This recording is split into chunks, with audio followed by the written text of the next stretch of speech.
क्लासमधील semi English आणि English मीडियमचे student जे आहेत त्यांच्यासाठी आपण पार्ट 1 चा पहिला चॅप्टर सेट हा चालू करत आहोत।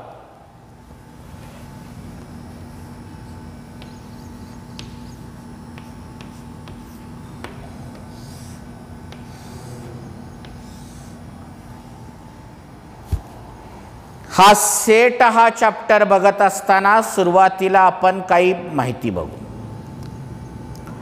तुम्हाला तुमच्या बुक मध्ये काही पिक्चर्स दिलेले आहेत पहिल्या पेजवर। ते काय पिक्चर्स आहेत बघा। Flower of bouquet, bunch of keys, flock of birds, pile of notebooks, collection of numbers। हे सगळे जे आहेत ते एका ग्रुप संबंधित आहेत। नोटबुकचा ग्रुप असेल, कीजचा ग्रुप असेल, फ्लावर ऑफ बुके असेल। हे सगळे बघितल्यानंतर तुमच्या असं लक्षात येत आहे की काहीतरी ग्रुप आणि सेट याचा काहीतरी संबंध आहे। जसं आपण आपल्या व्यवहारामध्ये बऱ्याचशा ग्रुपला नाव देतो, फ्लॉक ऑफ बर्ड्स, पक्ष्यांचा थवा म्हणतो आपण त्याला, फ्लॉक ऑफ बर्ड्स म्हणतो आपण त्याला। जसं एखाद्या ग्रुप बद्दल काहीतरी नाव आहे तसं या ग्रुपशी निगडीत मॅथमॅटिक्स मध्ये पार्ट 1 मध्ये सेट हा संबंध येतो। बरेचसे एग्जाम्पल्स असे आहेत की ते सेटला कन्सिडर होतात। कोणते examples? Students of 9th class A division. मी म्हणलं 9th क्लास मधील ए डिव्हिजन मधले स्टुडंट सांगा। तुम्हाला सांगता येतात? Students of boys of 9th A class division. 9th A class division मध्ये बॉईज किती आहेत काढता येते आपल्याला। Girls of 9th B division class. 9th B division class मधले गर्ल्स काढा। टीचर्स इन युअर स्कूल, तुमच्या स्कूल मधले टीचर्स काढा। तुम्हाला त्यांची सगळ्यांची यादी बनवता येईल। परफेक्ट असा नंबर सांगता येईल तुम्हाला। 60 टीचर्स आहेत आमच्याकडे 10 टीचर्स आहेत। Mathematics teachers in your school, तुमच्या स्कूल मध्ये मॅथमॅटिक्सचे टीचर कोणते आहेत काढा म्हणलं। All these information is a perfect information regarding the set theory. Set थेरीच्या संबंधित ही सगळी जी इन्फॉर्मेशन आहे ती परफेक्ट इन्फॉर्मेशन आहे।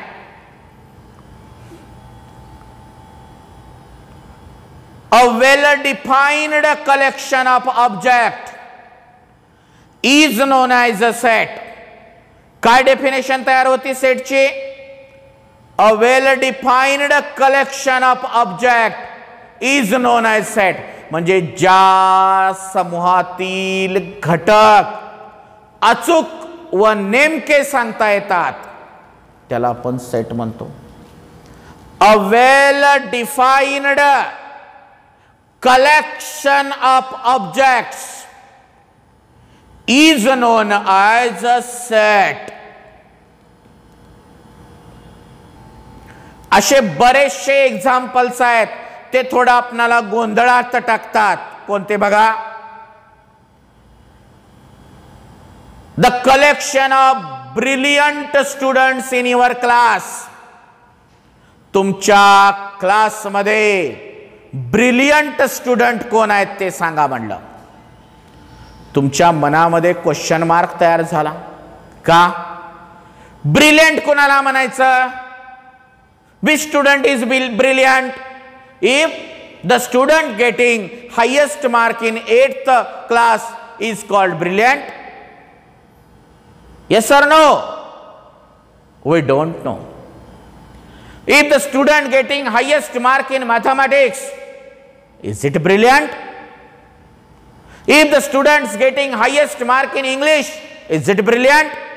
जे विद्यार्थी 8वीच्या द्वितीय सत्रामध्ये हायेस्ट मार्क घेतलेले आहेत त्याला तुम्ही ब्रिलियंट म्हणाल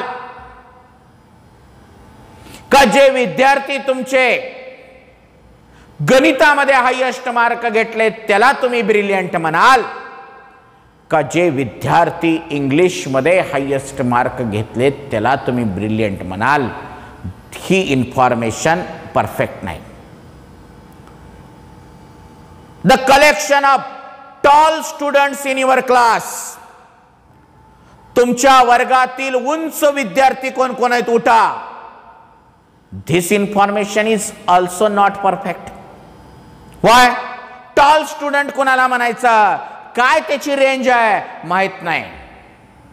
जर मी असं म्हणलं, the collection of tall students having more than 5 feet, ज्यांची उंची 5 फुटापेक्षा जास्त आहे अशा टॉल स्टुडंटचं कलेक्शन म्हणलं तर तुम्ही लगेच त्याचं कलेक्शन तयार करू शकता. काय कलेक्शन तयार करू शकता? तुम्ही स्वतःची उंची मोजू शकता. ती जर उंची 5 फुटापेक्षा जास्त असेल तर त्या ग्रुपमध्ये जाल तुम्ही, आणि ती जर उंची 5 फुटापेक्षा कमी असेल तर तुम्ही दुसऱ्या ग्रुपमध्ये जाल. The collection of rich peoples in your town. काय? The collection of rich peoples in your town. तुमच्या गावामधील श्रीमंत लोकांचा सेट तयार करा म्हणलंय त्यानं. मग आता रिच पीपल्स म्हणल्यानंतर कुणाला म्हणायचं? Rich people. ज्याचं घर सगळ्यात मोठं आहे त्याला रिच म्हणायचं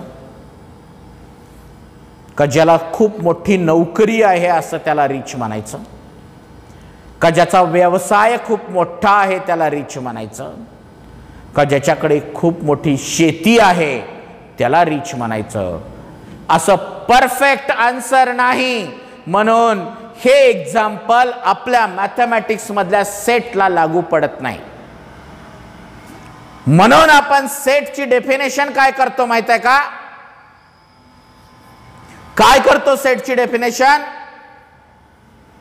the well defined collection of objects is known as a set. लिहून घ्या व्यवस्थित दमानं. The collection of well defined objects is known as set. Inverted comma close करा. काही सेट लिहिण्यामध्ये रूल्स आहेत. Generally name of the set are indicated by capital letter. सगळ्यात महत्वाचं म्हणजे सेटचं नाव हे आपण कॅपिटल लेटरनीच लिहिलं पाहिजे. The name of the set can be indicated by capital letters. बरोबर. त्याच्यानंतर दुसरं महत्वाचं point, the objects in the set. Set मध्ये जे ऑब्जेक्ट्स आहेत they are indicated by always small letter. अगोदर एक एक्झाम्पल सांगतो आणि मग तुम्हाला एक्झाम्पल लिहिल्यावर कळेल. बघा. The set of vowels in English alphabet.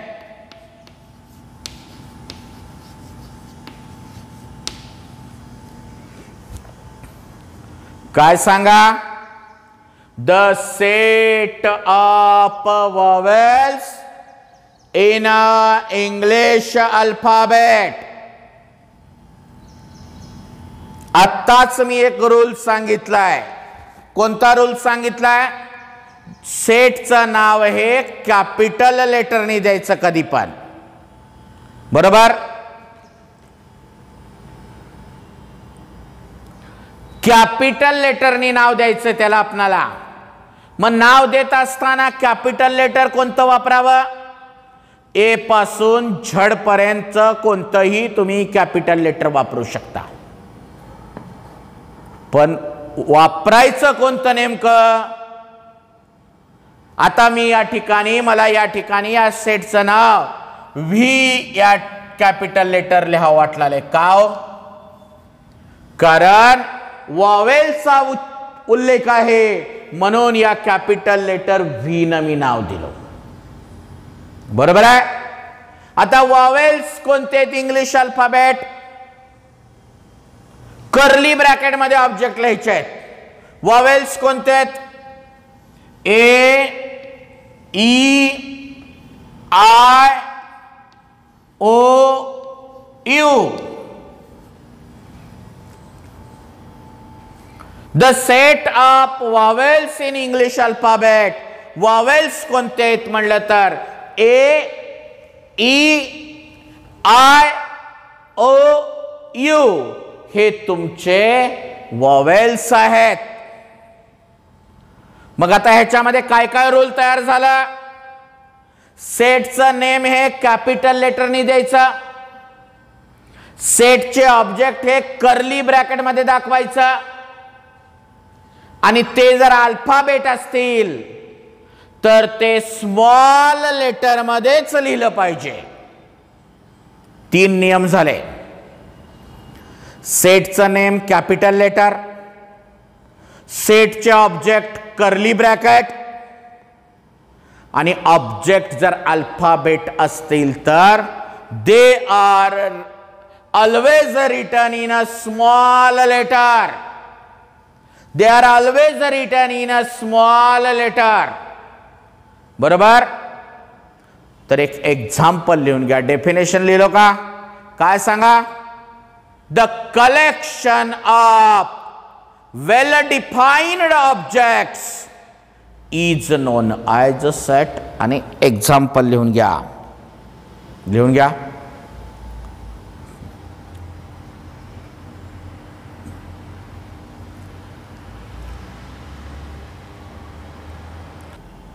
हे मधले जे ऑब्जेक्ट आहेत हे लिहिण्याची एक साइन इंडिकेशन पद्धत आहे.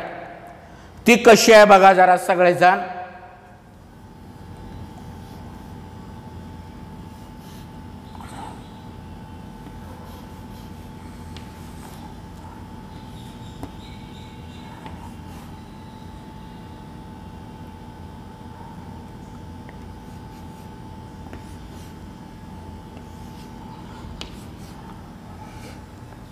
हा जो एलिमेंट आहे हा या सेट मध्ये आहे का बघा बरं.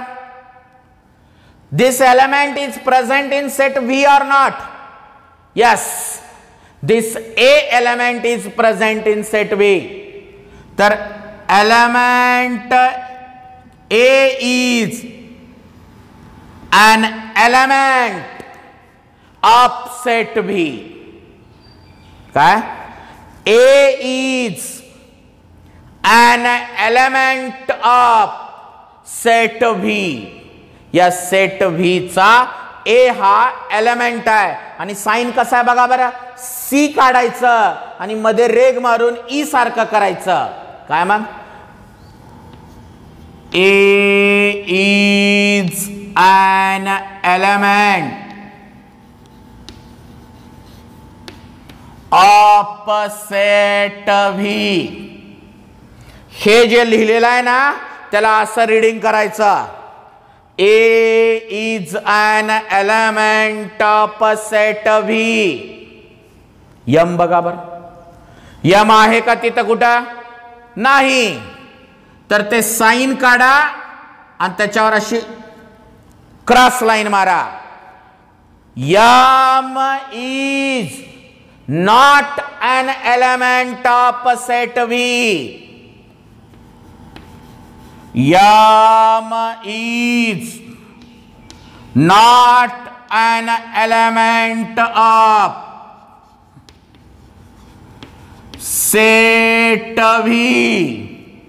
एलिमेंट असेल तर असं साइन दाखवा आणि असं लिहा. जर एलिमेंट नसेल तर असं साइन दाखवा आणि लिहा. आय बघा बरं आहे.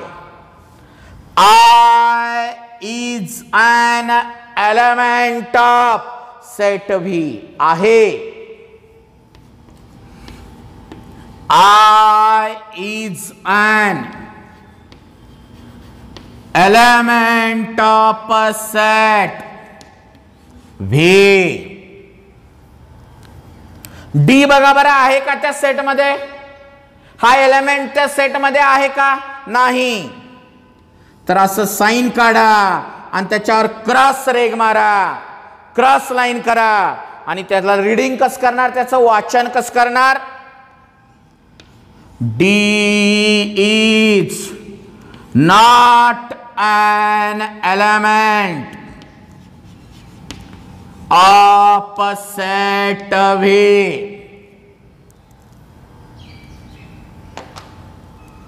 हे 0 आहे, जो सॉरी ओ आहे. ओ हा सेट V मधला. O is an element of set V.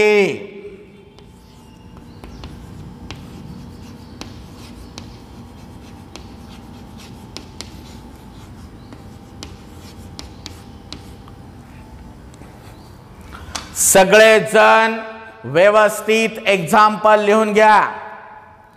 Symbolic representation कळालं का तुम्हाला? एखादा एलिमेंट जर त्या सेट मध्ये असेल तर त्याला कुण्या सिंबॉल मध्ये लिहितात, आणि एखादा एलिमेंट जर सेट मध्ये नसेल तर त्याला कशा सिंबॉल मध्ये लिहितात, हे सगळं बोर्डावर व्यवस्थित दाखवलेलं आहे. सगळ्यांनी व्यवस्थित ते लिहून घ्या अगोदर.